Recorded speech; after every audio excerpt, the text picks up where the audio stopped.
And here we go with the On Cloudsurfer Next. Swiss chocolate, Swiss Army knife, Swiss Miss, all the good stuff coming out of Switzerland, and this is one of them. Oh my goodness. How many ways? So I have not run in or dealt with or held or any of that stuff on shoes before, and slapping myself with the shoe right there, because where have I been? Obviously living under a rock, because this shoe blew me away. Okay, let's jump right into the full review of this shoe, and I'm going to tell you why. So the laces of the shoe, we are going to start there, are quite bubbly. They actually have a little bit of a fill to them, and that's interesting because normally we're dealing with these like super padded, fluffy luxury blanket laces down here, and that's not the case at all. It feels just duty bound, okay? It feels very utilitarian, and there ain't no stretch to it. There's no messing around. In fact, the lace even says, "Put me on." Put me on.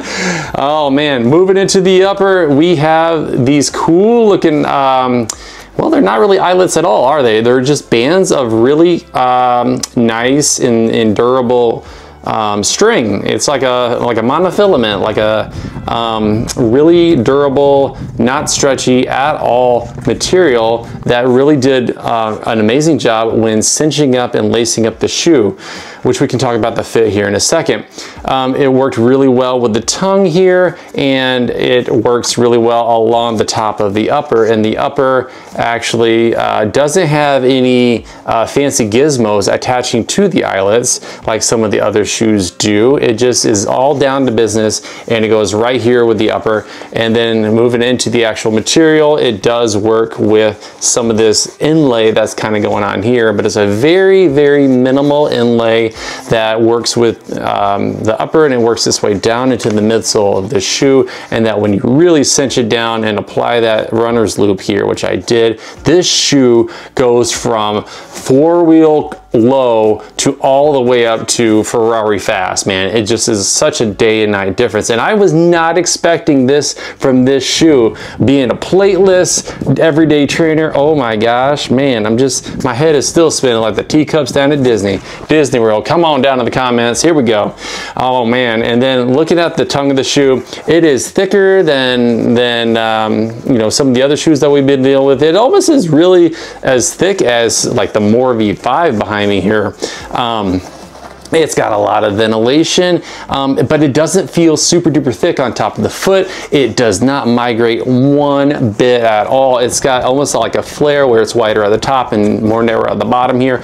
It does attach just underneath this asymmetric lacing. Oh yeah, I forgot to mention that. This is an asymmetric lace deal going on, which actually works well, pulling from the first toe towards the fifth, and it, you know, kind of, you know, wraps the top of the foot here. We can talk about the fit here in a second. So much going on this basic shoe. Basic, yeah, right. Man, On Cloud, you guys have been working on more than just chocolate over there, I'm telling you. And then the upper does separate and does have a booty style. It's not even, I don't want to call it a gusseted tongue, because the tongue goes into this material here that becomes this booty that wraps all around the forward 3/4 of the shoe here, and you feel it around it, but it's not constrictive. It's not like a second sock that you're wearing, but it's just very seamless. You don't feel any of the material. Like, you know, we're gonna pull out the insert. We'll do it now. We'll pull the insert out. We'll talk about it here in a second. But you know, using this booty here, it really lifts the foot away. Or I'm sorry, actually no, it pushes the shoe away from the foot to create a little bit of space, and there is like a friction-free experience going on. You're not feeling the separation of the tongue from the upper. You're not feeling that inlay we talked about. You're not feeling the laces. You ain't feeling nothing except like a really plush, actually plush is not the word, just a nice, secure feeling without, you know, a bunch of ridges and bumps and stuff like that. And then working our way back to the back of the shoe.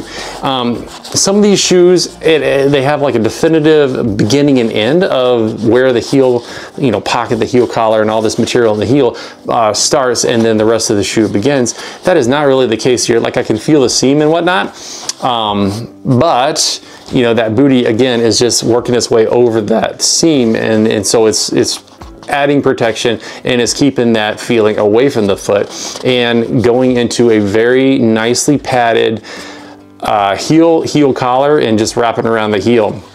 So some of the shoes, and we're going to keep talking about this heel collar, you know, they stop with the foam, with the cushion just above the heel bone, and then it becomes that like really hard material. That is not the case here. There's still some cushion going on even way down here as it touches the bottom of the shoe, you know, and that's considering that I have the insert out. Like there's still cushion there, and it's cushion all through the heel, but it flares inward in a good way to really lock down that heel. And then again, once this speed loop is applied here, this runner's loop, it pulls the back of the shoe towards the user, and man, it just locks you in, and you are literally off to the races. I was here we go again, not expecting it for speed work, but that's what happened with the shoe. It's just what happened. Hey, what are we gonna do?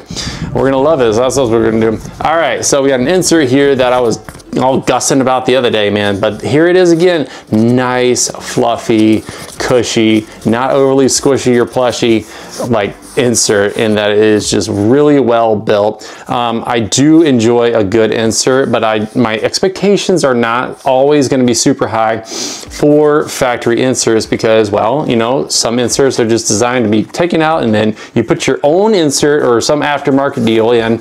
And so companies, you know, some of them just don't really put a lot of effort into their insert. But On Cloud, here it is. You know, if this is low effort for them, then excuse me, but I'm telling you, this is a nice insert for the shoe. Attention was given to this insert just like the rest of the shoe, and they get credit for that. Yes, sir, they do. So putting my hand in here, you know, it's just, it feels very well constructed. Oh man, whatever's going on at On Cloud, they are showing up to work. They got coffee going on, all that cool stuff. You know, wherever this stuff is being made, they're drinking hot chocolate.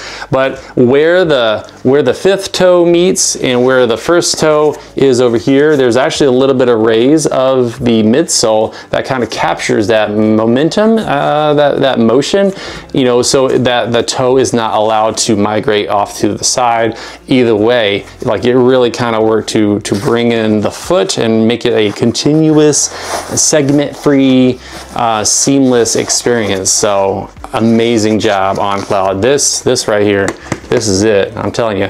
So let's talk about the midsole. So this is a Helion midsole. There's all kinds of cool stuff. Obviously you see the holes here.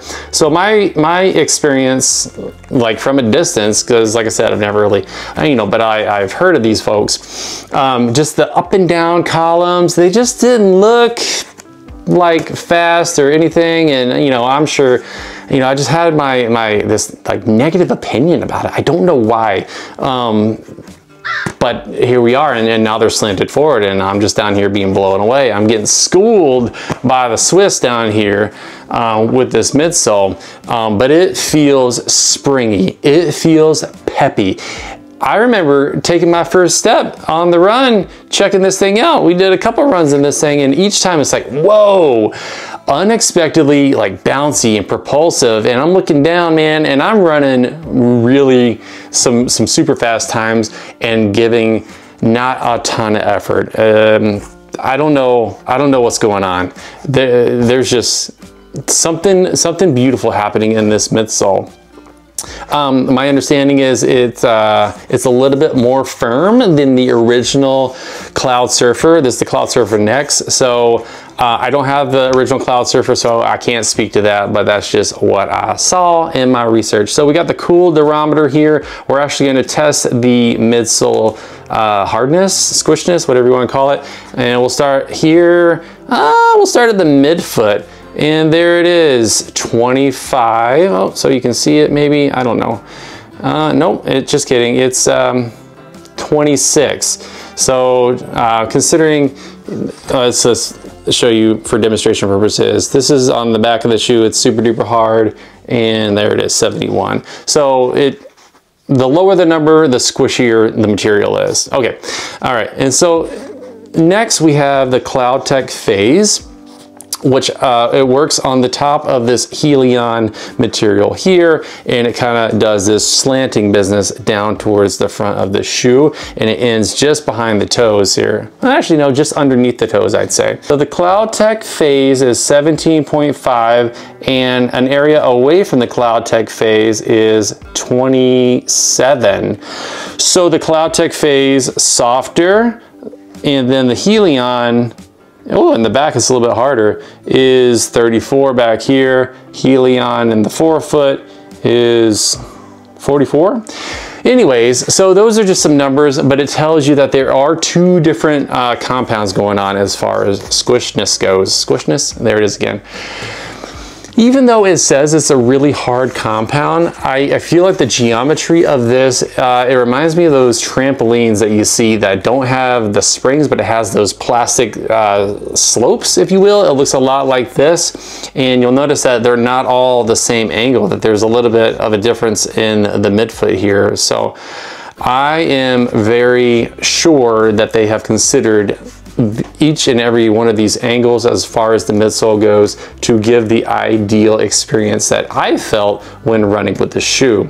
I have zero doubt of that. So we're gonna grab our calipers here, and you know, let me know down in the comments if this is helpful for you guys to know exactly the width of the forefoot, especially around the landing platform. The maximum forefoot I have 110 millimeters. You know, that's just one guy down in the basement checking out some measurements, but I feel like that might come up and be important for some of you guys as far as the width goes. And then measuring directly above that, 102 millimeters. So you can do the math.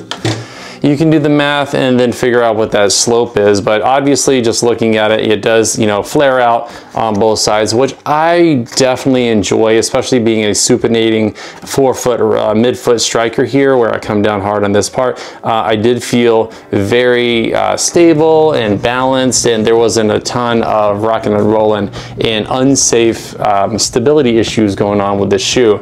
Again, with the peppiness of this midsole, I did feel quite safe and secure, and you know, overall, man, it was just a fun experience in the On Cloudsurfer Next. So many words, oh my goodness. So moving on to the outsole here, there is no speed board going on in the shoe. So I only know that because I'm looking it up and I'm looking at all the other On Cloud shoes.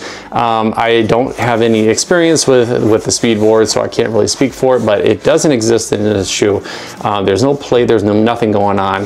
How flexible is this shoe? It's actually, you know, kind of on the stiffer side. So, you know, maybe they don't need a plate. I don't know. Maybe that was the idea the whole time.